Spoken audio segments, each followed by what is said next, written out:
World and Time. A dream from September 29th, 2021. I was back home in Edan. I was suddenly standing there again in my homeland, but things had changed. Was this a change of the past? I was Elikal of the Ardala again. I was even young, but the timeline, as I had known, had become different. In all the dreams, one thing had been constant. We knew no war in the old time, and hence no warriors. Now society had changed.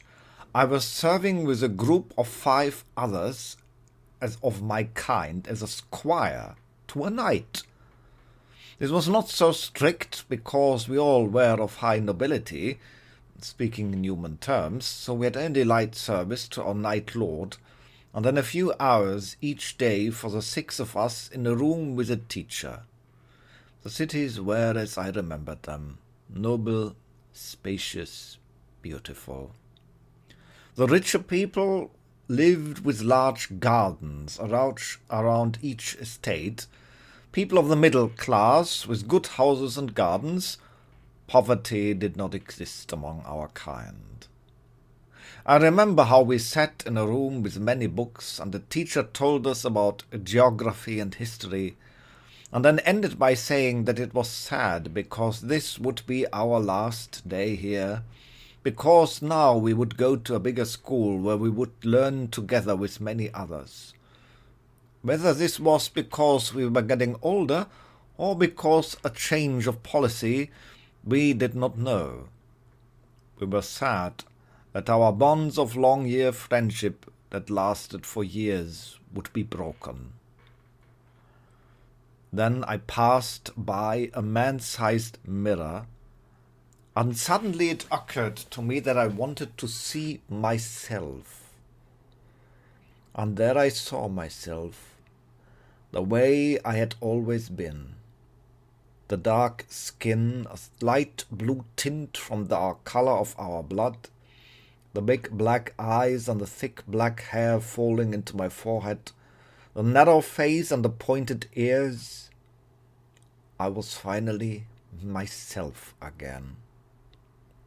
There was such a gratitude flooding through me, and at the edge was my memory of the many agonizing years I had to be human. How long had that been? When was that? We walked together through the alleys toward the outskirts of the city, and then we saw a second city in the distance, and I realized abruptly that we were indeed in the future. The past of Edan had not changed. It had been as it always was, but I was back, but in the future. But why was I so young again? Why was everyone young which I knew? It was like a strange reset, and yet it was the future. There, a little beyond our city, was another city, but it seemed run down and densely built. Here, one of my friends said, live the humans, and few other mortals, the colonists. I asked him to explain what that was, and he stared at me in wonder as if I should know, because, however he seemed to like to pontificate, he explained. A little over 500 years ago there was the Third World War on Earth, and our people, the Ardala of Edan, were debating in our Senate whether to come to help humans or not. A clear majority was against it, considering the humans emotionally unstable and dangerous, incompatible with our peaceful ways of life. Though those who wanted to save humans from the war taking over the world made a hard compromise. Our spaceships would go to Earth, show themselves to human only in a few select regions, and offer them to come to a new world on the condition that they would be our slaves. In the face of their burning and perishing earth, quite a few accepted. So apparently this world from the dream was not Edan as I first thought, but a colony, a new planet where Adala had developed things 1,000 years ago, and to which they had now rescued human slaves from Earth about 500 years ago. They had settled here in separate settlements from our own, together with refugees from few other races. So we walked to the Allies here. Although houses would have been built for humans of any kind they had wanted, the humans had built their houses of their own accord, living close together, rather like insects. Where we Ardala love distance and space, the humans choose to crowd close together, like fearing to be too far apart from each other. There had always been no mistreatment, because although they had been slaves, violence and injustice were unthinkable to us. Finally, so he told, 150 years ago the slavery had been ended, because it had been proven that the humans were settling in well here, and so today there were free people in this colony. But even then, the humans preferred this insect-like dense cohabitation in narrow allies, living wall to wall, where there was hardly any light. Humans were always hectic, from our point of view, but such is the lot of mortals that time for them is scarce, and therefore they are always restless.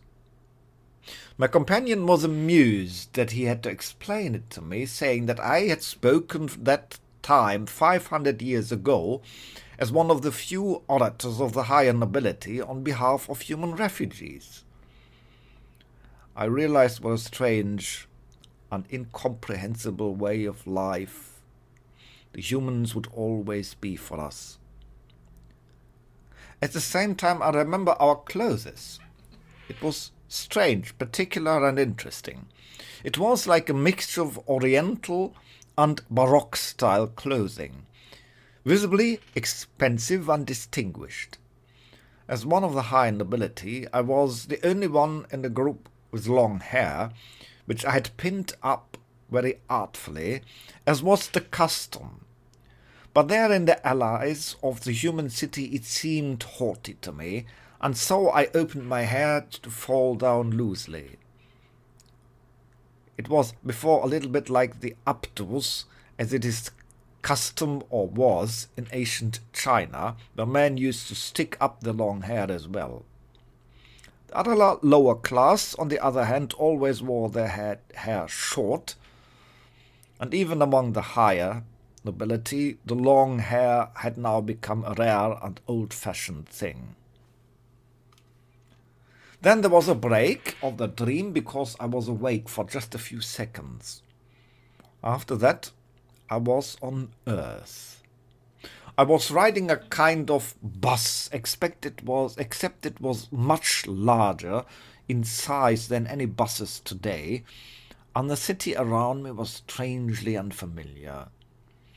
As we drove out of the city, I saw ruins overgrown with forest, and then I realized these were the ruins of Berlin, destroyed in World War III, and the humans of Earth had built their new cities in other places.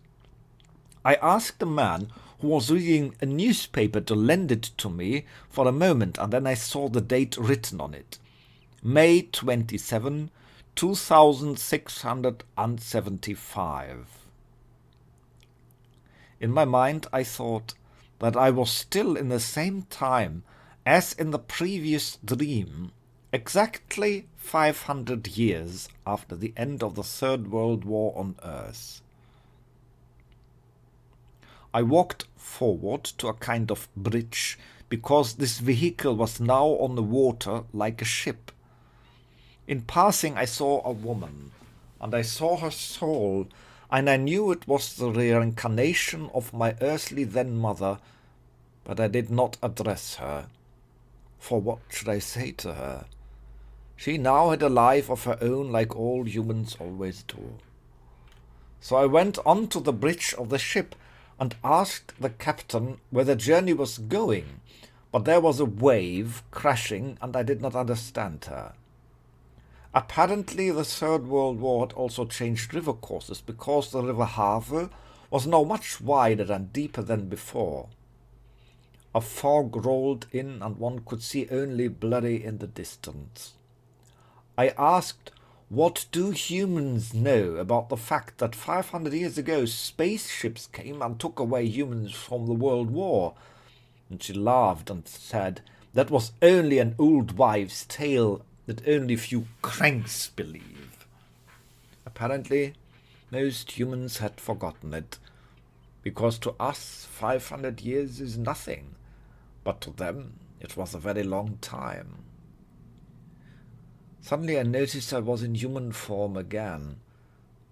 Had I adopted it as a disguise? But I felt threatened being in it, and I looked for confirmation of my identity, only how? So I came by inquiring to a young woman who dealt with the occult and did a kind of aura photography, as it was called. I urged her very much to photograph me so she could see what I was. At first she didn't want to, and suddenly there was a shooting. I don't know why, but there was an organization coming that wanted to prevent this exposure at all costs. We narrowly escaped it, and I immediately urged her to take the photograph so I could prove myself. And she pressed the shutter, but at the same moment the alarm clock rang and the dream ended. I remember I felt a moment of anger and dissatisfaction that now I had been cheated of the result of the photograph.